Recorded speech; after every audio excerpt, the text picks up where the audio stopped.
Once upon a time in the dusty little town of Loonville, there stood a saloon unlike any other. It was called the Tipsy Cactus, and it was the heart and soul of the town, mostly because the bartender, Old Joe, had the only barrel of sarsaparilla within 50 miles. One hot afternoon, a stranger rode into town. He was a tall, lanky fellow with a mustache so big it looked like two squirrels having a standoff.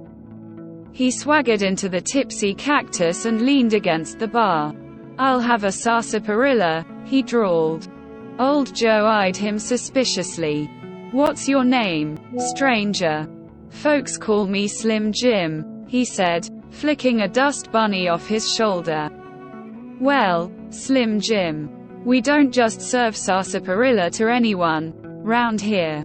You gotta earn it," Old Joe said with a sly grin. "See that piano over there?" Slim Jim turned to see the town's piano. A battered old thing that looked like it had survived a stampede of buffalo and possibly a wedding or two. "Yeah, I see it," Slim Jim replied, wondering where this was going. "You gotta play us a tune. And it better be good," Old Joe challenged. Slim Jim walked over to the piano, cracked his knuckles, and started playing. To everyone's surprise, he was terrible. It sounded like a herd of cats being chased by a pack of coyotes. But Slim Jim played with such enthusiasm, no one could help but clap along. Halfway through his dreadful rendition of "Home on the Range," the saloon doors swung open, and in walked Miss Lulu, the town schoolteacher. She was as sweet as pie but had a voice that could shatter glass. "What's all this racket?" she demanded. Old Joe saw an opportunity. "Miss Lulu, why don't you show Slim Jim here how it's done?" Miss Lulu stomped over to the piano, shooed Slim Jim aside, and started playing. Her playing was beautiful, like a river flowing through a meadow on a sunny day. But as she hit the high notes, Slim Jim's mustache started twitching, and Old Joe's hat flew off his head.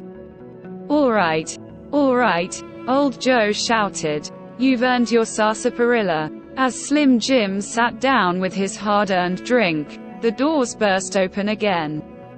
This time, it was Sheriff McGuffin, who was renowned for being the worst sheriff in the West. He could never find his own horse and often misplaced his badge. "There's been a robbery at the bank," he hollered. "Anyone seen the robbers?" Everyone looked around, shrugged, and then pointed at the poker table in the corner. There sat two scruffy men with bags of money spilling onto the floor. Sheriff McGuffin scratched his head. "Well, I'll be darned. Thanks, folks." The robbers, who had been so engrossed in their poker game they hadn't realized they were caught, sighed and handed over the guns. As the sheriff led him out, one of the robbers turned to Old Joe and said, "Hey, can we get a sarsaparilla before we go?" Old Joe shook his head. "You gotta earn it." With that, Slim Jim, Miss Lulu, Old Joe, and the rest of the saloon burst into laughter. The Tipsy Cactus was back to its usual shenanigans.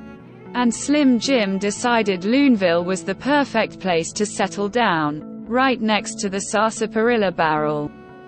And they all lived hilariously ever after.